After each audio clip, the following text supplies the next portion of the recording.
চিন্তা করেন, আল্লাহ আমাদেরকে লজ্জার হাত থেকে কত বাঁচাইছে। আমরা আবার বলি আলহামদুলিল্লাহ।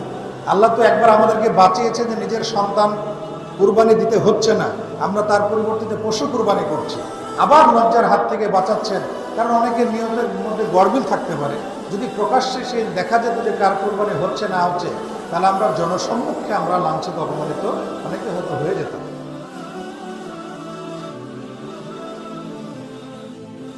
সামনে আমাদের আল্লাহর নৈকট্য হাসিলের জন্য যত ইবাদত আছে, মাধ্যম আছে, তার মধ্যে অন্যতম একটা পর্ব আমাদের কুরবানির সামনে আসছে। তো যে কোনো কাজ আমরা যখন করতে যাই, সেই কাজের একটা প্রিপারেশন থাকে, একটা প্রস্তুতি থাকে।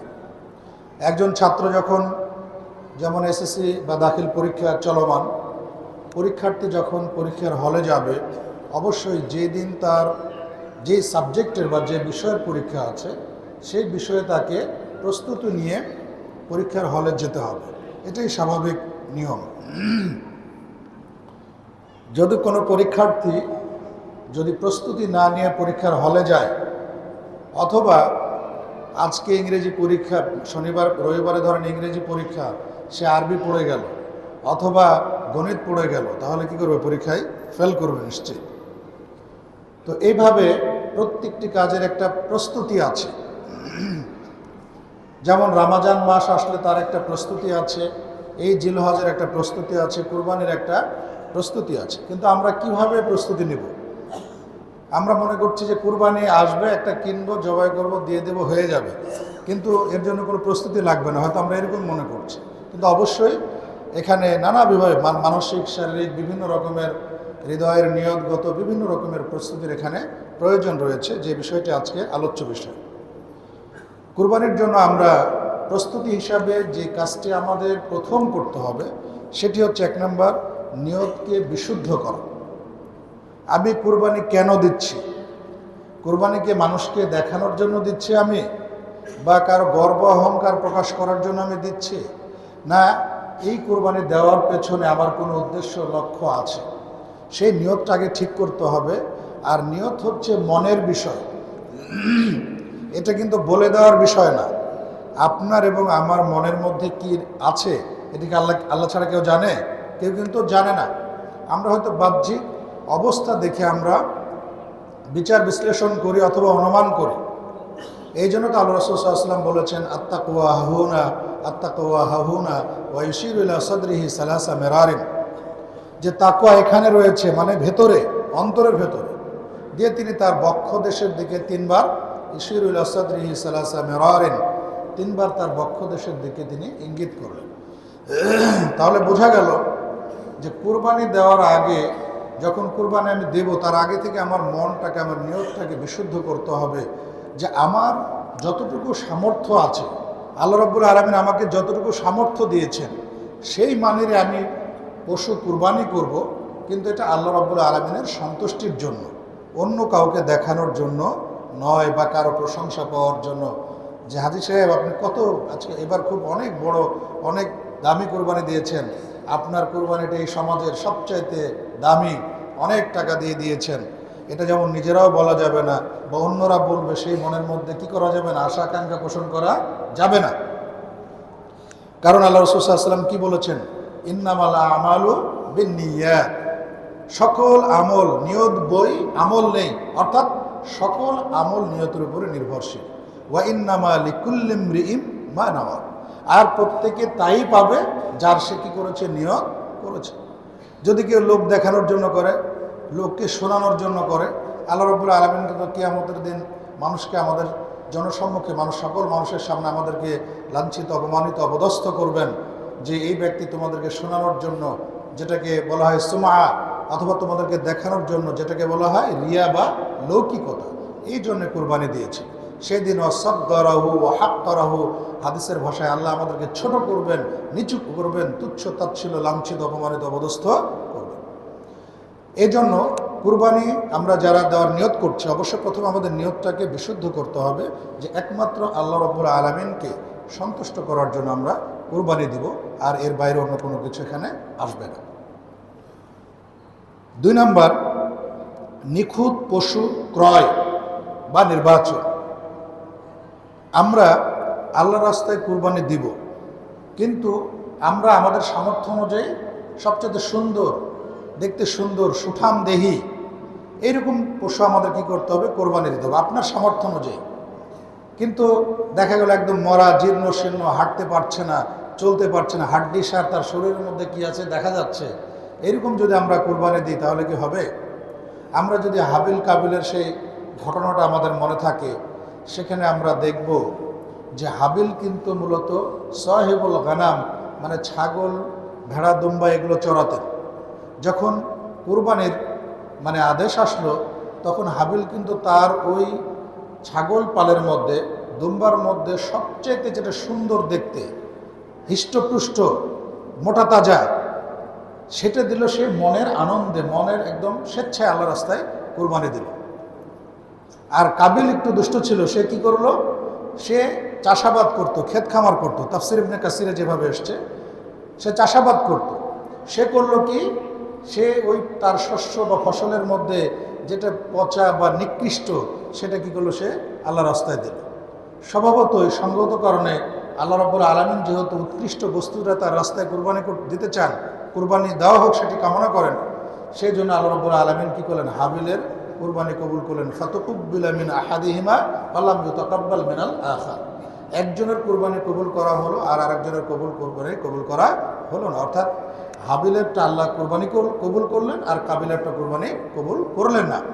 যেহেতু হাবিল তার ছাগল পাড়ের মধ্যে যে দুম্বাটা সবচেয়ে সুন্দর ছিল, দেখতে শুনতে ভালো ছিল, হৃষ্টপুষ্ট ছিল, মোটা তাজা ছিল, সেইটা সে একদম মনের আনন্দে স্বেচ্ছায় সে কোরবানি দিল। তাহলে এই ঘটনা থেকেও কিন্তু আমরা বুঝতে পারি যে আমাদের পশু আসলে কোরবানির জন্য কি ক্রয় করতে হবে, কি ধরনের পশু ক্রয় করতে হবে, কেমনভাবে পশু নির্বাচন করতে হবে। তাহলে এটা কি কোরবানির জন্য একটা পূর্ব প্রস্তুতি না? আমরা তো এখনও কোরবানি কিনিনি, অনেক দেরি আছে এখনও, কিনবো চিন্তা করছি মনে মনে। হয়তো কেউ কেউ কিনেছে, অনেকে আছে যে কোরবানির 1-2 দিন আগেও কিনবো। আপনাদের গাবতলীতে হাট বসবে বা অন্য যেসব জায়গায় হাট আছে সেখান থেকে কিনবেন, হয়তো অনেকে নিয়ত করে রেখেছে। তাহলে সামর্থ্য অনুযায়ী প্রত্যেকে তার যা সামর্থ্য দেওয়ার রয়েছে, আল্লাহ তাকে যে অর্থনৈতিক সঙ্গতি বা আর্থিক সঙ্গতি দিয়েছেন, সে আর্থিক সঙ্গতি এবং সামর্থ্য অনুযায়ী তিনি সবচেয়ে সুন্দর জিনিসটা আল্লাহ রাস্তায় কী করবেন? কোরবানি দেবেন। একবার চিন্তা করেন, যখন ইব্রাহিম আলাইহিস সালামকে আল্লাহ রাব্বুল আলামিন তার প্রিয় পুত্র ইসমাইলকে কোরবানি করতে বললেন, সেই রীতিটা যদি বর্তমানে বা তারপরে চালু থাকতো, তাহলে এই পৃথিবীতে কি মনুষ্য বসতি গড়ে উঠতো? কখনো উঠতো না। ওখান থেকে বংশধর কী হয়ে যেত? শেষ হয়ে যেত।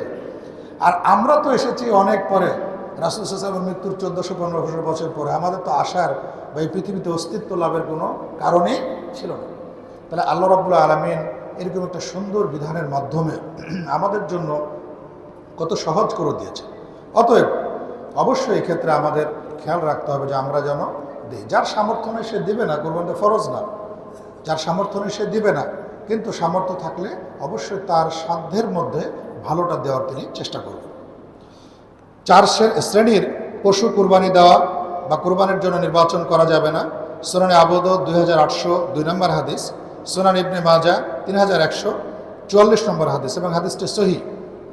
আল্লাহ রাসূল বলছেন, আরবাউন লা তুজজিউ ফিল উদহিয়া, 4 প্রকার প্রাণী কোরবানি দেওয়া জায়েজ নয়। 1 নম্বর হচ্ছে আল আওরাউ আল বাইয়িন ওয়া আওরুহা, অর্থাৎ স্পষ্ট কানা। সে কানা হতে পারে 1 চোখে কানা অথবা 2 চোখে কানা, স্পষ্ট কানা, বোঝা যাচ্ছে যে একেবারে কানা। এই স্পষ্ট কানা পশু, সেটা ছাগল হোক, গরু হোক, উট হোক, দুম্বা হোক, ভেড়া হোক, যাই হোক না কেন, স্পষ্ট কানা কি দেওয়া যাবে না? কোরবানি দেওয়া যাবে না।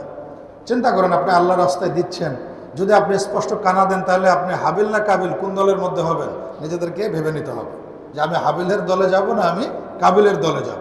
যেই দলে যাব, যার আল্লাহ কোরবানি করেছেন সেই রীতি আমি অনুসরণ করলে আমার কোরবানি কী হবে? আল্লাহর দরবারে কবুল হবে। তাহলে 1 নম্বর যেটা হলো স্পষ্ট কানা, এটি কোরবানি দেওয়া যাবে না। 2 নম্বর ওয়াল মারিদাতু আল বাইয়িনু মারাদুহা, রোগী একেবারে রোগা, যার রোগটা স্পষ্ট বোঝা যাচ্ছে এটা একেবারে রোগা, এর মধ্যে কোনো মানে সুস্থ না, অসুস্থ রোগা প্রাণী, সেটি কোরবানি দেওয়া যাবে না। 3 নম্বর ওয়াল আরজাউ আল বাইয়িনু যালাউহা, এবং স্পষ্ট খোড়া, 1 পা খোড়া বা 2 পায়ে খোড়া, চলতে ফিরতে পারে না, হ্যাঁ, এরকম খোড়া। 4 নাম্বার হচ্ছে ওয়াল কাসিরাতু আল্লাতী লা তুনকি, এমন ভগ্ন বা দুর্বল পশু যার শরীরে কোনো মজ্জা বা শক্তি নাই, শক্তিহীন, জীর্ণ শীর্ণ। মজ্জা মানে ওই হাড্ডির মধ্যে যে ইয়েটা থাকে সেটাকে বলা হয় মজ্জা, এগুলো নাই, একেবারে দেখা যাচ্ছে যে কঙ্কাল সার একটা প্রাণী কিনে নিয়ে এসেছে। তাহলে আপনারা আশা করি বুঝতে পেরেছেন 4 শ্রেণীর পশু কোরবানির জন্য দেওয়া জায়েজ নয়। 1 নাম্বার হচ্ছে স্পষ্ট কানা, তারপরে 2 নাম্বার হচ্ছে স্পষ্ট রোগী, 3 নাম্বার হচ্ছে স্পষ্ট খোড়া এবং 4 নাম্বার হচ্ছে জীর্ণ শীর্ণ।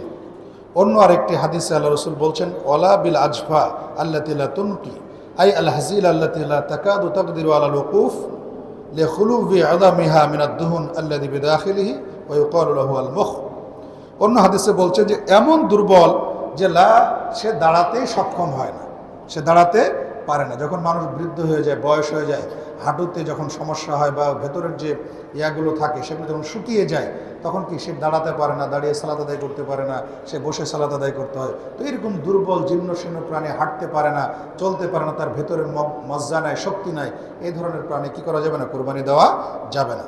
তাহলে আমরা যারা কোরবানি দেওয়ার নিয়ত করেছি বা দিব চিন্তা করছি, তাদের নিয়ত বিশুদ্ধ করার পাশাপাশি পূর্ব প্রস্তুতি হিসেবে যে বিষয়টা রাখতে হবে যে আমি এই শ্রেণীর পশু কিন্তু ক্রয় করা যাবে না, বরং নিখুঁত সুঠামদেহী পশু ক্রয় করতে হবে।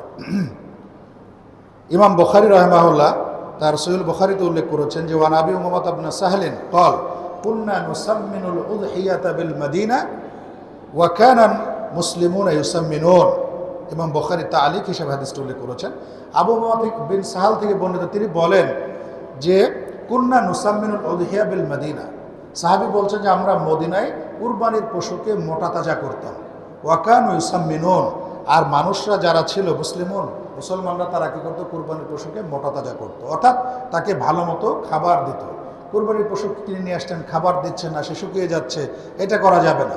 আর যারা বাড়িতেই পশু পালন করেন এরকম যদি থাকে তাহলে অবশ্যই সেটাকে ভালো করে মোটা তাজা করুন, প্রাকৃতিক স্বভাবগতভাবে। এমন কিছু দেওয়া যাবে না যেটা শরীরের জন্য কী হয়? ক্ষতিকর হয়।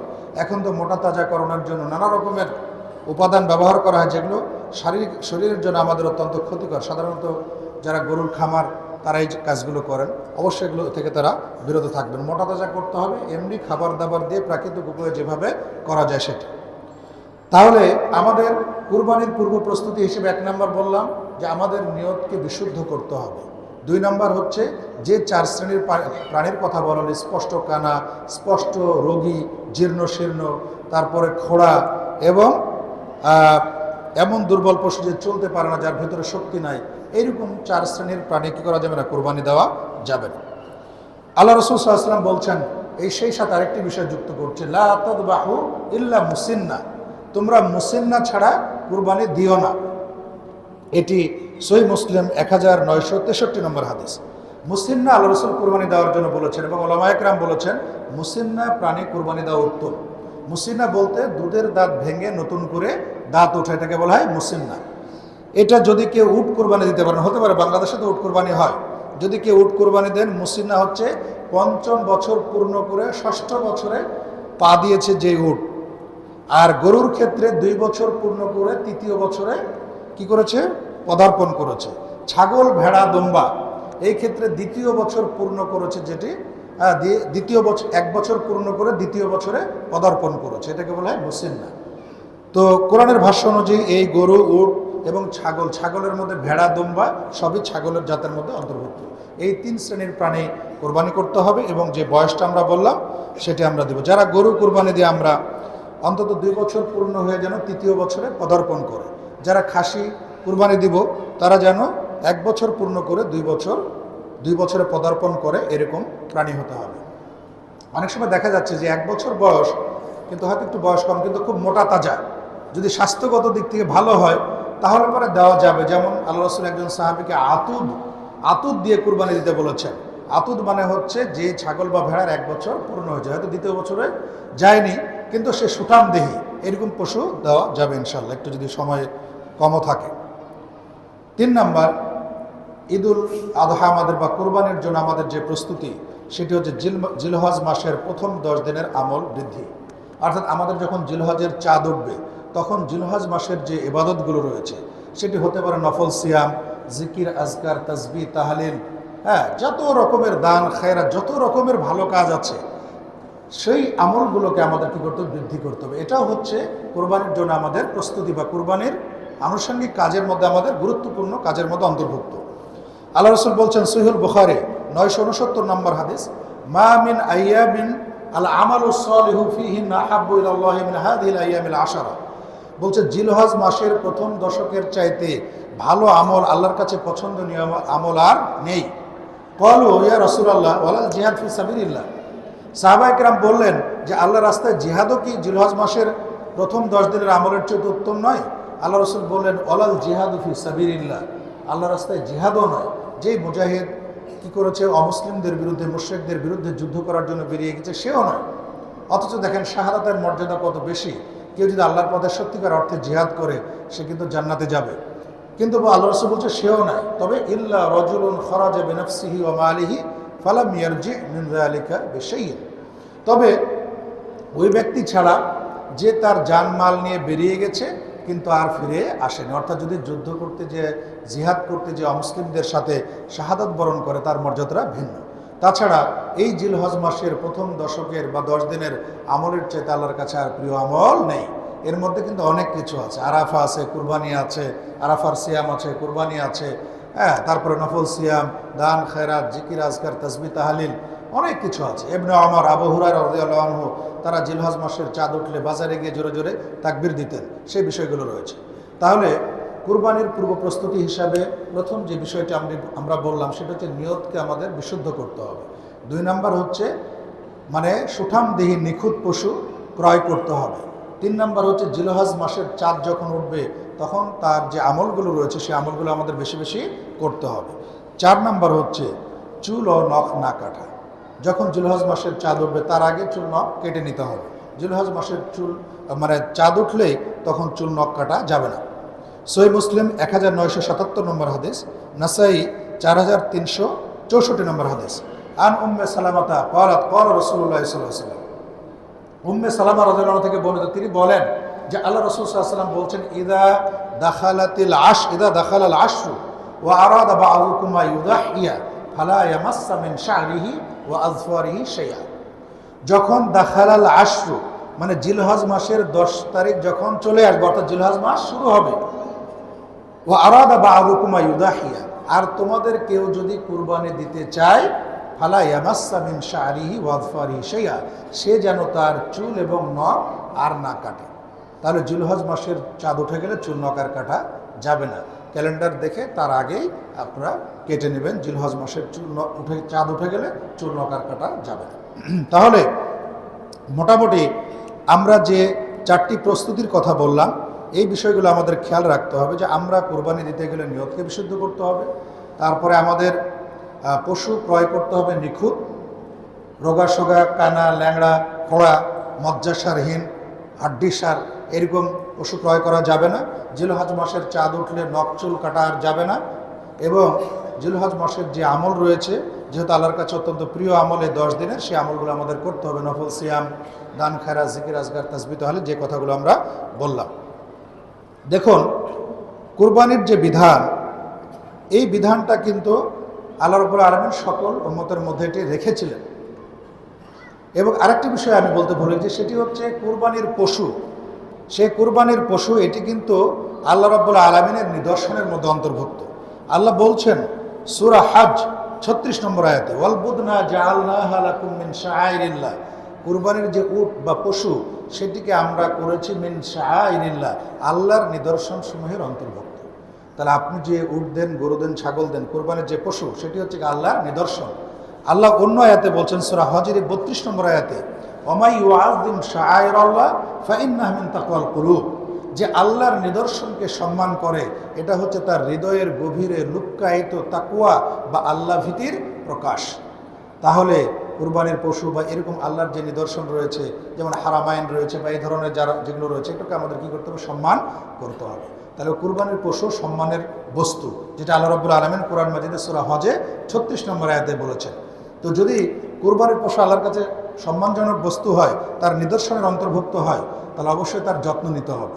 যদি আপনি বাসায় নিয়ে আসেন, নিয়ে এসে যদি নিজে হয়তো 5-10 দিন আগে কিনেছেন, তাকে ভালো করে খাবার দেওয়া যত্ন করা সেটি করতে হবে। যারা বাসায় রেখে নিজের বাড়ির মানে পালন করা পশু কুরবানি দিবেন, তাদেরও কুরবানির প্রতি পশুর প্রতি যত্ন নিতে হবে। সম্মানিত সুধীমণ্ডলী, আল্লাহ রাব্বুল আলামিন আসলে যে কুরবানির বিধান আমাদের প্রতি দিয়েছেন, এর দেওয়ার কারণ কি, এর হিকমত কি, এর তাৎপর্য কি, সেই বিষয়টা কিন্তু আমাদের জানা দরকার। শাহ ওলিউল্লাহ দেহলভী, মুহাদ্দিস দেহলভী রাহিমাহুল্লাহ, যিনি ভারত উপমহাদেশের একজন প্রখ্যাত আলেমে দ্বীন এবং শরীয়তের বিধিবিধানের নিগুড় তত্ত্ববিদ, তার একটি বই রয়েছে হুজ্জাতুল্লাহিল বালেগা, 2 খণ্ডে এই বইটি। সেখানে তিনি বলছেন যে ওয়াযযাবাহু ওয়ান নাহরু সুন্নাতুল আম্বিয়া আলাইহিমুস সালাম তাওয়ারাসুহুমা ওয়া ফিহা মাসালিহ। অর্থাৎ বলছে কুরবানিটা হচ্ছে নবীদের সুন্নাত, তারা বংশ পরাক্রমায় এটি কি করেছেন, তারা উত্তরাধিকার সূত্রে এই সুন্নাতটি পেয়েছেন। তাহলে ইব্রাহিম আলাইহিস সালামের সময় থেকে যে না, আদম আলাইহিস সালামের পর থেকে হাবিল কাবিল যে কুরবানি দিল, তারপর ইব্রাহিম আলাইহিস সালাম থেকে আসলো, তার সন্তানকে কুরবানির জায়গায় জান্নাতি দুম্বা কুরবানি হয়ে গেল। এইভাবে কিন্তু পর্যায়ক্রমিকে চলে আসছে। প্রত্যেক উম্মতের মধ্যেই এই কুরবানির বিধানটি ছিল এবং আমাদের মধ্যেও আছে। এর কারণ 1 নম্বর হচ্ছে ইহইয়া ও সুন্নাত ইব্রাহিম আলাইহিস সালাম। আমরা কুরবানির কেন দিবা, আমাদের রাসূল সাল্লাল্লাহু আলাইহি সাল্লাম কুরবানি কেন দিয়েছেন? এই জন্য দিয়েছেন যে ইব্রাহিম আলাইহিস সালামের সুন্নাতকে জীবিত করার জন্য। তিনি যে পরীক্ষা দিয়েছেন, ইব্রাহিম আলাইহিস সালাম জীবনে যত পরীক্ষা দিয়েছেন, তার পরিবার থেকে নিয়ে শুরু করে রাষ্ট্রীয় পর্যায়ে যে পরীক্ষাগুলো দিয়েছেন, এরকম পরীক্ষা দিলে সেই পরীক্ষায় পাশ হওয়া কিন্তু অত্যন্ত কঠিন। বিশেষ করে বৃদ্ধ বয়সে প্রাপ্ত সন্তানকে কুরবানি দেওয়া, এর চাইতে বড় পরীক্ষা কিন্তু আর হতে পারে না। আমরা তো আমাদের সন্তানের গায়ে যদি একটু টোকা লাগে, তাহলে আমাদের মনের মধ্যে কি হয়, কষ্ট হয়। আর তার নিজের সন্তান, যে সন্তানকে তিনি বৃদ্ধ বয়সে লাভ করলেন, সেই সন্তানকে আল্লাহ রাব্বুল আলামিন কুরবানি দিতে বলছেন, আল্লাহর পথে উৎসর্গ করতে বলছেন, এর চাইতে বড় পরীক্ষা কিন্তু আর হতে পারে না। তো সেই ইব্রাহিম আলাইহিস সালামের সুন্নাতকে পুনর্জীবিত করার জন্য কিন্তু কুরবানি দেওয়া হয়। আল্লাহ রাব্বুল আলামিন বলছেন সূরা নাহাল 123 নম্বর আয়াতে, সুম্মা আওহাইনা ইলাইকা আনিত্তাবি মিল্লাতা ইব্রাহিমা হানিফা ওয়া মা কানা মিনাল মুশরিকিন। বলছে অতঃপর আমি তোমার প্রতি ওহী করলাম যে তুমি মিল্লাত ইব্রাহিম হানিফা, একনিষ্ঠ চিত্তে ইব্রাহিমের মিল্লাত, ইব্রাহিমের সুন্নাতকে তুমি অনুসরণ করো। ওয়া মা কানা মিনাল মুশরিকিন, তিনি মূর্তি পূজক ছিলেন। তাহলে ইব্রাহিম আলাইহিস সালামের সুন্নাতকে, যেহেতু আল্লাহ রাসূল সাল্লাল্লাহু আলাইহি সাল্লাম সেই ইব্রাহিম আলাইহিস সালামের সুন্নাতকে, তার দিনকে, তার মিল্লাতকে আঁকড়ে ধরার কথা বলেছেন, কারণ তিনি শিরক করতেন না, তাওহীদের উপরে প্রতিষ্ঠিত ছিলেন। সেজন্য ইব্রাহিম আলাইহিস সালামের সুন্নাতকে পুনর্জীবিত করার জন্য এবং সেই ঘটনা থেকে শিক্ষা নেওয়ার জন্যই কিন্তু কুরবানির বিধান প্রচলিত হয়েছে। 2 নম্বর হচ্ছে আত-তাকাররুব ইলাল্লাহি তাআলা বিইমতিসালি আওয়ামিরিহি, আল্লাহর নির্দেশ পালনের মাধ্যমে তার সন্তুষ্টি অর্জন করা। আল্লাহর নির্দেশ পালনের মধ্যে আমরা যে পশু কুরবানি করছি, তার রক্ত প্রবাহিত করছি, সেটিও তো আল্লাহ রাব্বুল আলামিনের অবশ্যই নির্দেশ পালন করা। সুতরাং সেই নির্দেশ আমরা পালন করে কিন্তু কি করছি, আমরা কুরবানি দিচ্ছি। এই জন্য তো সাহাবায়ে কেরাম সবচেয়ে মোটা তাজা দামি এই বিষয়গুলোকে হৃষ্টপুষ্ট পশুকে কুরবানি দিতেন, কারণ আল্লাহ রাস্তায় কুরবানি দিচ্ছেন, তার নৈকট্য অর্জনের জন্য দিচ্ছেন। অতএব ভালোটাই আমাদের দেওয়া কর্তব্য। আল্লাহ যখন ইব্রাহিম আলাইহিস সালাম তার পুত্র ইসমাইলকে কুরবানি দেওয়ার কথা বললেন, দেখেন পিতা এবং পুত্র কত আনুগত্য আল্লাহর পথে। পুত্র তো দৌড় দিয়ে পালাতে পারত, হ্যাঁ, যদি আমাদের সময় হতো তাহলে কোথায় যে পালাতো, ওকে আর খুঁজে পাওয়া যেত, বাংলাদেশ থেকে ভারতে ইন্ডিয়ায় পালাই যেত, খুঁজে পাওয়া যেত না। কিন্তু পিতা যেমন আল্লাহর প্রতি অনুগত, পুত্র কিন্তু ঠিকই অনুগত। পুত্র বললেন কুরবানির এই কথা শুনে, ইয়া আবাতি ফাআল মা তুমার সাতাজিদুনি ইনশাআল্লাহু মিনাস সাবিরিন। বলছে, হে পিতা, আপনি যে বিষয়ে আদিষ্ট হয়েছেন, আপনাকে যে আদেশ দেওয়া হয়েছে সেটা আপনি বাস্তবায়ন করুন। আপনি আমাকে সাতাজিদুন, এখানে সিন ব্যবহার করা হয়েছে, অবশ্যই অচিরে আপনি আমাকে পাবেন, ইনশাআল্লাহ বলেছেন কিন্তু, মিনাস সাবিরিন, ধৈর্যশীলদের। তাহলে ভালো কাজে বা কোনো কাজ আমি করতে যাব, ইনশাআল্লাহ বলতে হবে, না হলে কিন্তু আল্লাহ রাব্বুল আলামিন ওই কাজ করার তৌফিক আপনাকে দিবেন না। 3 নম্বর, এই কুরবানির মাধ্যমে আমাদের পরিবার পরিজন, আত্মীয় স্বজন সবার জন্য একটা খাবারের কিন্তু ব্যবস্থা হয়েছে। আপনি শুধু নিজেই খাচ্ছেন, এখানেও একটা ত্যাগ। আপনি নিজে খাচ্ছেন, আপনার আত্মীয় স্বজন যারা রয়েছে গরিব, তাদেরকে সাথে অংশগ্রহণ করাচ্ছেন। তারপরে যারা দরিদ্র প্রতিবেশী আছে তাদেরকেও আপনি দিচ্ছেন। এক কোরবানি করে সব ফ্রিজের মধ্যে কিন্তু ঢোকানো যাবে না। আপনার যে অংশটুকু সেটা আপনি রেখে আপনি আগামী কোরবানির আগ পর্যন্ত খান, কোনো সমস্যা নেই। কিন্তু যার যার প্রাপ্য সেই প্রাপ্যটা অবশ্যই দিয়ে দিতে হবে। তারপরে এই কুরবানির মধ্যে আল্লাহ রাব্বুল আলামিন যে আপনাকে বাঁচিয়ে রেখেছেন, জীবন দিয়েছেন, আপনাকে সম্পদ দিয়েছেন, যার কারণে আপনি কুরবানি দিতে পারছেন। আপনার বা আমার বাড়ির পাশের আরেকজন হয়তো কুরবানি আমাকে আল্লাহ তাকে দেওয়ার সামর্থ্য দেয়নি, অথবা সে কুরবানি দেওয়ার নিয়ত করেছে, হয়তো মারা গেল একদিন আগে, কুরবানি দিতে পারলো না, এমনটাও তো হতে পারে। কিন্তু আল্লাহ যে আমাদেরকে জীবিত রেখেছেন এবং আমাদেরকে সম্পদ দিয়েছেন, যার মাধ্যমে আমরা কুরবানি করতে পারছি, এই আল্লাহর নিয়ামতের শুকরিয়া আদায়ের জন্য আমরা এই কুরবানির বিধান কি করেছেন? আল্লাহ রাব্বুল আলামিন প্রবর্তন করেছেন। তারপরে হচ্ছে তাওহীদের বাণীকে সমন্বিত করার জন্য। কারণ আল্লাহ বলছেন যে ওয়ালিকুল্লি উম্মাতিন জাআলনা মানসাকান লিয়াযকুরু ইসমাল্লাহি আলা মা রাযাকাহুম মিন বাহিমাতিল আনআম। বলছে প্রত্যেক উম্মতের মধ্যে আমি কুরবানির বিধান রেখেছিলাম কি জন্য? লিয়াযকুরু ইসমাল্লাহি আলা মা রাযাকাহুম মিন বাহিমাতিল আনআম। তাদেরকে যে চতুষ্পদ জন্তু রিজিকের জন্য দেওয়া হয়েছে, এইটা জবাই করার সময় তারা যেন বিসমিল্লাহি আল্লাহু আকবার বলে কি করে? জবাই করে। তাহলে আপনি কিন্তু এমনি জবাই করে দিচ্ছেন না, আল্লাহ রাব্বুল আলামিনের তাওহীদ, তার বড়ত্ব ঘোষণা করে বিসমিল্লাহি আল্লাহু আকবার বলে আপনি জবাই করছেন। এর মধ্যে তাওহীদের ঘোষণা রয়েছে। এবং আল্লাহ রাব্বুল আলামিন এই যে যত রকমের পশু পাখি রয়েছে, এগুলো তো মানুষের জন্যই সৃষ্টি করেছেন, মানুষের কল্যাণের জন্য সৃষ্টি করেছেন। এগুলো থেকে আমরা খাচ্ছি, ভোগ করছি, এটা যে আল্লাহ বৃথা সৃষ্টি করেননি, এই কোরবানির পশু জবাইয়ের মাধ্যমে সেই বিষয়টাও কিন্তু কী হয়? প্রমাণিত হয়। অনেকে বলতে চায় মুসলমান ঘরে কিছু জন্মগ্রহণ করেছে, কিছু কিছু মানুষ এরকম আছে বলে যে এটা নিষ্ঠুরতা বা ইত্যাদি বলতে চায়। অথচ কোরবানির সময় এটা বলছে সারা জীবন তো গরু না খেলে হয় না, তাহলে শুক্রবারের দিন অন্তত মানুষ তো গরু খায় নাকি, চেষ্টা করে। কিন্তু এই সময় আসলে কিছু কিছু মানুষ যাদের চিন্তা চেতনায় সমস্যা রয়েছে, তারা বলে যে এটা নিষ্ঠুরতা। এটা নিষ্ঠুরতার কিছু না। আল্লাহ রাব্বুল আলামিন আপনার জন্য এটা নিয়ামত দিয়েছেন, নিয়ামত আপনি ভোগ করেন, তার শুকরিয়া আদায় করেন, আপনি নিজে খান, প্রতিবেশীদেরকে যার যার প্রাপ্য সেটি দিয়ে দেন। এটি হচ্ছে বিধান, এটি হচ্ছে নিয়ম। এবং এই কারণগুলোর জন্যই কিন্তু কি করা হয়েছে? কুরবানির বিধান প্রবর্তন করা হয়েছে। সম্মানিত মুসল্লিবৃন্দ, আমরা যে বিষয়টি নিয়ে আজকে আলোচনা করছি সেই বিষয়টি হচ্ছে কুরবানির জন্য আমরা কিভাবে প্রস্তুতি গ্রহণ করব। এবার এই প্রস্তুতির মধ্যে আরেকটি বিষয় হচ্ছে কুরবানি দেওয়ার বিধান কি, সেই বিষয়টা আমাকে কী করতে হবে? জানতে হবে। এখানে দুইটি মত রয়েছে ওলামা ইকরাম। অধিকাংশ ওলামা ইকরামের মত হচ্ছে কুরবানি হচ্ছে সুন্নাতে মুআক্কাদা, অর্থাৎ তাকিদযুক্ত সুন্নাত। দলিল কি?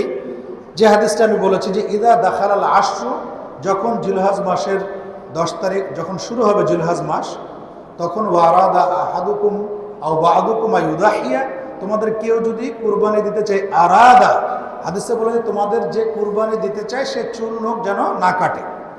তাহলে ওলামা ইকরাম এই আরাদা শব্দ দিয়ে, আরাদা মানে ইচ্ছা করা, হ্যাঁ, এরাদা করা, আমরা বাংলায় বলি যে আমি এরাদা করেছি, এরাদা শব্দটি আরবি শব্দ, কিন্তু আরাদা ইউরিদু থেকে আল এরাদাতু, তো যে ইচ্ছা করে। এখন ওলামা ইকরাম বলছে যেহেতু আল্লাহ রাসূল সাল্লাল্লাহু আলাইহি ওয়াসাল্লাম বলেছেন যে ইচ্ছা করে, সুতরাং আমি ইচ্ছা নাও করতে পারি। সুতরাং এটাই প্রমাণ করে যে কুরবানি দেওয়া ওয়াজিব বা ফরজ নয়, বরং কি এটি সুন্নাতে মুআক্কাদা, যেহেতু রাসূল সাল্লাল্লাহু আলাইহি ওয়াসাল্লাম দিয়েছেন। তাছাড়া আবু বকর এবং ওমর রাদিয়াল্লাহু আনহু তারা অনেক সময় কুরবানি দিতেন না, যে মানুষ যেন এটাকে ফরজ না মনে করে না, এই জন্য। অনেক সাহাবীও কিন্তু এরকম দিতেন না। যেমন আবু সারিহা বলছেন যে রাআইতু আবা বকরিন ওয়া ওমরা ওমা ইউদাহিয়ান, আমি আবু বকর এবং ওমরকে দেখেছি যে তারা দুইজন কুরবানি দেননি, হয়তো কোনোবার দেননি, যে এই ভয়ে মানুষ যেন সেটাকে ফরজ না মনে করে নেয়। যেমন আল্লাহ রাসূল সাল্লাল্লাহু আলাইহি ওয়াসাল্লাম তিনি তারাবির সালাত কয়দিন পড়েছেন? 3 দিন পড়েছেন। তারপরে আর পড়েননি। কেন পড়েননি? উম্মতের উপরে ফরজ হয়ে যাওয়ার আশঙ্কায়। পরে ওমর রাদিয়াল্লাহু আনহু আবার এটিকে জামাতে চালু করেছেন। তো ওইরকম যাতে কেউ ফরজ না মনে করেন, এই জন্য অনেক সাহাবী সামর্থ্য থাকা সত্ত্বেও তারা কি করতেন? কুরবানি দিতেন না। তাহলে কুরবানি হচ্ছে সুন্নাতে মুআক্কাদা। যেমন আবু মাসউদ আল আনসারী, একজন সাহাবী, তিনিও বলছেন ইন্নী লা আদাউল আদহা ওয়া ইন্নী লা মুসিল, বলছে আমি কুরবানি দেওয়া অনেক সময় ছেড়ে দেই, অথচ আমার সামর্থ্য রয়েছে। মাখাফাতা আইয়ারা জিরানি আন্নাহু হাতমুন আলাইয়া, যাতে এই ভয়ে যে আমার প্রতিবেশীরা দেখে মনে করবে যে কুরবানি দেওয়া আমার উপরে ফরজ। তাহলে বোঝা গেল যে কুরবানি দেওয়া ফরজ বা ওয়াজিব না, সুন্নাতে মুআক্কাদা। এটি অধিকাংশ ওলামা ইকরামের মত। তবে ইমাম আবু হানিফা রাহিমাহুল্লাহ, ইমাম আউজাই রাহিমাহুল্লাহ, আধুনিক যুগে শেখ ওসাইমিন রাহিমাহুল্লাহ, ইবনে তাইমিয়া শওকানি প্রমুখ বলেছেন যে কুরবানি দেওয়া সামর্থ্যবান ব্যক্তির জন্য ওয়াজিব, যার ওয়াজিবুন আলাল কাদের, যে ক্ষমতা রাখে সামর্থ্য রাখে তার জন্য হচ্ছে ওয়াজিব। কারণ আল্লাহ রাসূল সাল্লাল্লাহু আলাইহি ওয়াসাল্লাম যেহেতু কুরবানি করেছেন, সুতরাং তার অনুসরণ করার জন্য। আবার আরেকটি হাদিসে এসেছে মান কানা লাহু সাআ ওয়া লাম ইউদাহি ফালা ইয়াকরাবান্না মুসাল্লানা, যে ব্যক্তির কোরবানি দেওয়ার সামর্থ্য রয়েছে অথচ কোরবানি সে দিল না, ফালা ইয়াকরাবান্না, সে যেন অবশ্যই নিকটবর্তী না হয়, মুসাল্লানা, আমাদের মুসাল্লা অর্থাৎ ঈদগাহের নিকটবর্তী না হয়। এটি কোরবানির গুরুত্ব বোঝানোর জন্য এই দুটি হাদিসের আলোকে এবং রাসূল দিয়েছেন, এর আলোকে অনেক ওলামা একরাম বলেছেন যে যারা সামর্থ্য আছে তাদের জন্য ওয়াজিব। তবে অধিকাংশ ওলামা একরামের মত হচ্ছে এটি সুন্নাতে মুআক্কাদা, যদি সামর্থ্য থাকে তাহলে দিবে, যদি সামর্থ্য না থাকে তাহলে দিবে না। আচ্ছা, এবার সর্বশেষ সংক্ষেপে যে বিষয়গুলো আমরা আলোচনা করব সেটি হচ্ছে কুরবানির আমরা প্রস্তুতি নিলাম, কুরবানির বিধিবিধানগুলো জানলাম, কেন করা হলো, ভালো পশু ক্রয় করতে হবে, সবগুলো কুরবানি আল্লাহর কাছে কিভাবে গ্রহণযোগ্য হবে এই বিষয়ে কয়েকটা সংক্ষেপে কথা বলে আমি শেষ করবো ইনশাআল্লাহ। এক নাম্বার যে বিষয়টা আমি অলরেডি কিছুটা আলোচনা করেছি, ইখলাসুন নিয়্যা, নিয়তটাকে ঠিক করতে হবে। আল্লাহ বলছেন ওমা উমিরু ইল্লা লিয়াবুদুল্লাহ মুখলিসিনা লাহুদ দ্বীন, তাদেরকে শুধু এই নির্দেশই দেওয়া হয়েছে যে তারা একনিষ্ঠ চিত্তে, খালেস অন্তরে একনিষ্ঠ চিত্তে আল্লাহর ইবাদত করবে। সূরা বাইয়ানা 5 নম্বর আয়াতে। তাছাড়া আল্লাহ সূরা আনআমের 162 এবং 63 নম্বর আয়াতে বলছেন কুল ইন্না সলাতি ওয়া নুসুকি ওয়া মাহইয়ায়া ওয়া মামাতি লিল্লাহি রাব্বিল আলামিন, বলুন, আল্লাহ রাসূলকে আল্লাহ বলছেন আপনি বলুন আমার সালাত, আমার কুরবানি, আমার জীবন মরণ লিল্লাহি রাব্বিল আলামিন, সব কিছু আল্লাহ রাব্বুল আলামিনের জন্য। তাহলে বলছে ওয়া নুসুকি, আমরা যেমন জুমার সালাত আদায় করছি আল্লাহ রাব্বুল আলামিনকে সন্তুষ্ট করার জন্য আছে, করছি বা করব, অনুরূপভাবে ওয়া নুসুকি এবং আমার যে কোরবানি রয়েছে সেটি হচ্ছে আল্লাহ রাব্বুল আলামিনকে সন্তুষ্ট করার জন্য। আর সহিহ মুসলিম আরেকটি হাদিস রয়েছে যেটা আমি খুববার প্রথমে বলেছি, ইন্নাল্লাহা লা ইয়ানজুরু ইলা সুওয়ারিকুম ওয়া আমওয়ালিকুম, আল্লাহ রাব্বুল আলামিন তোমাদের চেহারার দিকে দেখবে না, কে কত দেখতে সুন্দর এবং কার সম্পদ কত বেশি সেটিও দেখবে না, ওয়ালাকিন ইয়ানজুরু ইলা কুলুবিকুম ওয়া আমালিকুম, তোমাদের আমল দেখবে যে আমলটা সৎ হয়েছে কিনা, আল্লাহ রাসূল যেভাবে করতে বলেছেন সেভাবে করেছেন কিনা, তার মধ্যে শিরক বিদআত আছে কিনা, সেই বিষয়গুলোতে আকীদা বিশুদ্ধ হতে হবে, নিয়াত শুদ্ধ হতে হবে, আল্লাহ রাসূল যেভাবে করতে বলেছেন সেভাবে করতে হবে, তাহলে আমল কবুল হবে। আচ্ছা, 2 নাম্বার, তাহলে নিয়ত বিশুদ্ধ যদি থাকে তাহলে আল্লাহর কাছে কোরবানি কবুল হবে, আর যদি না থাকে তাহলে কোরবানি কবুল হবে। যদি ওই হাবিল কাবিলের মতো হতো যে যার কোরবানিটি কবুল হয়েছে তাকে এসে আগুনে খেয়ে নিয়েছে, মানে বোঝা যাচ্ছে যে কোরবানিটা কবুল হচ্ছে। আমাদের সমাজে যদি ধরেন এরকম ব্যবস্থা, এরকম যদি থাকতো যে আমরা বুঝতে পারবো সরাসরি যে কুরবানি আমার কবুল হয়েছে কিনা, চিন্তা করেন আল্লাহ আমাদেরকে লজ্জার হাত থেকে কত বাঁচাইছে। আমরা আবার বলি আলহামদুলিল্লাহ, আল্লাহ তো একবার আমাদেরকে বাঁচিয়েছে যে নিজের সন্তান কুরবানি দিতে হচ্ছে না, আমরা তার পরিবর্তিতে পশু কুরবানি করছি, আবার লজ্জার হাত থেকে বাঁচাচ্ছেন। কারণ অনেকের নিয়তের মধ্যে গড়মিল থাকতে পারে, যদি প্রকাশ্যে সে দেখা যেত যে কার কোরবানি হচ্ছে না হচ্ছে, তাহলে আমরা জনসম্মুখে আমরা লাঞ্ছিত অপমানিত অনেকে হয়তো হয়ে যেতাম। আল্লাহ আমাদেরকে থেকে বাঁচিয়েছেন। এই জন্য আদামুর রিয়া ওয়া সুমা, কুরবানি কবুল হওয়ার শর্ত যে লোক দেখানো বা লোককে শোনানো যাবে না, যেটি বলেছে আল্লাহ বলেছেন ইন্নামা ইয়াতাকাব্বারুল্লাহু মিনাল মুত্তাকিন, শুধুমাত্র মুত্তাকিদের পক্ষ থেকে আল্লাহ রাব্বুল আলামিন গ্রহণ করে। যেহেতু হাবিল মুত্তাকি ছিল, আল্লাহকে ভয় করেছিল, আল্লাহ তার কোরবানি কবুল করেছেন, কিন্তু কাবিল সে ফাঁকিবাজি করেছিল, সে তার শস্যের মধ্যে সবচাইতে নিকৃষ্ট জিনিসটি সে আল্লাহ রাস্তায় কোরবানি করেছিল। এই জন্য আল্লাহ রাব্বুল আলামিন তার কোরবানি কি করেননি, কবুল করেননি। 3 নাম্বার কোরবানি কবুল হওয়ার শর্ত সেটি হচ্ছে আল কাসবুল হালাল, অর্থাৎ হালাল উপার্জন থেকে হতে হবে। হারাম উপার্জন থেকে যদি কোরবানি দেন তাহলে কবুল হবে না। আল্লাহ রাব্বুল আলামিন বলছেন, আমার কথা না, আল্লাহ রাব্বুল আলামিন বলছেন সূরাতুল বাকারা 267 নম্বর আয়াত, ইয়া আইয়ুহাল্লাযীনা আমানু আনফিকু মিন তাইয়্যিবাতি মা কাসাবতুম, হে ঈমানদাররা তোমরা আল্লাহর রাস্তায় ব্যয় করো, মিন তাইয়্যিবাতি মা কাসাবতুম, তোমরা যা উপার্জন করো তার মধ্যে যেটি তয়্যিব সবচেয়ে ভালো সুন্দর সেটি কি করো, আল্লাহর রাস্তায় তুমি ব্যয় করো। অমিম্মা আখরাজনা লাকুম মিনাল আরদ, তোমরা যা উপার্জন করো এবং আমি তোমাদের জন্য পৃথিবীর মাটি থেকে যা কিছু উৎপাদন করেছি এর মধ্যে যেটা ভালো সেটি আল্লাহর রাস্তায় ব্যয় করো। তাহলে অবশ্যই আমাদের রিজিক হালাল হতে হবে। আর সহিহ মুসলিম 1015 নম্বর হাদিস আল্লাহ রাসূল বলছেন ইন্নাল্লাহা তাইয়্যিবুন লা ইয়াকবালু ইল্লা তাইয়্যিবান, নিশ্চয়ই আল্লাহ তৈয়ব উত্তম ভালো, তিনি ভালো বা পবিত্র জিনিস ছাড়া গ্রহণ করেন না। ওই যে আরেকটি হাদিস আছে, একজন ব্যক্তি উস্কো খুস্কো চুল নিয়ে দীর্ঘ সফর করে আসলো, হ্যাঁ, সে দোয়া করছে, কিন্তু তার দোয়া কিভাবে কবুল হবে? মাতা আমহু হারামন ওয়ামালবাসুহু হারামন, হ্যাঁ, তার অমাতা আমহু হারামন, হাদিস আছে তার খাদ্য হারাম, পোশাক হারাম, পানীয় হারাম, সবই হারাম। অগুজিয়া বিল হারাম, এবং হারাম দ্বারা তার দেহ পরিপুষ্টি সাধিত। তাহলে হারাম যদি সম্পদ থেকে কোরবানি দেওয়া হয়, এটা কিন্তু আল্লাহর কাছে কবুল হবে না। সূরা বাকারা 267 এবং সহিহ মুসলিম 1015 নম্বর হাদিসের আলোকে এটা আমার বক্তব্য নয়। তাহলে কুরবানি আল্লাহর কাছে গ্রহণযোগ্য করতে গেলে নিয়ত বিশুদ্ধ করতে হবে। তারপরে 2 নম্বর আমরা যেটি বললাম, মানুষকে দেখানো বা শোনানোর জন্য কুরবানি দেওয়া যাবে না। 3 নম্বর হচ্ছে হালাল উপার্জন থেকে কুরবানি দিতে হবে। আর 4 নম্বর সর্বশেষ যে বিষয়, সেটি হচ্ছে যাবহুল উযহিয়া ফিল ওয়াক্তিল মাশরু', যে শরীয়ত নির্ধারিত যে সময় রয়েছে সেই সময়ে কুরবানি করতে হবে। কুরবানির আগে জবাই করে বসে থাকলাম তাহলে হবে না। যে সময়ে বলা আছে সেই সময় আমাদেরকে কুরবানি করতে হবে। আল্লাহ রাসূল বলছেন, কুল্লু আইয়ামে তাশরিকে যাবহুন, আইয়ামে তাশরিকের প্রত্যেকটা দিনই হচ্ছে কুরবানির পশু জবেহর দিন। অর্থাৎ জিলহজ মাসের 10 তারিখ থেকে নিয়ে 13 তারিখ পর্যন্ত আপনি কি করতে পারবেন? কুরবানি করতে পারবেন। হয়তো অনেকে আছে না, 2টা 3টা 4টা 5টা আল্লাহ জায়গায় সামর্থ্য, অনেকে হয়তো বেশি কুরবানি দেয়। হয়তো প্রথম দিন 10 তারিখে সবার সাথেই 2টো দিয়েছে, আর 2টো হয়তো পরের দিন দিল, সমস্যা নেই। 10 থেকে 13 এর মধ্যে আমাদেরকে কুরবানি দিতে হবে আইয়ামুত তাশরিকের দিনগুলোতে। যদি কুরবানি ঈদের সালাতের আগে আমি কুরবানি দিয়ে ফেললাম, তাহলে কুরবানি হবে না। যে সময় ঈদের সালাত খুতবা আদায় করে এসে তারপরে আমাদের কুরবানি দিতে হবে। আন আনাস ইবনে মালিক قال قال النبي صلى الله عليه وسلم মান যাবাহা ক্বাবলা সালাতি ফাইন্নামা যাবাহা লিনাফসিহি, যে ব্যক্তি ঈদুল আযহার সালাতের আগেই কুরবানি দিল, ফাইন্নামা যাবাহা লিনাফসিহি, সে নিজের জন্য কুরবানি দিল, মানে ওটা নিজের গোশত খাওয়ার জন্য, কুরবানি হবে না।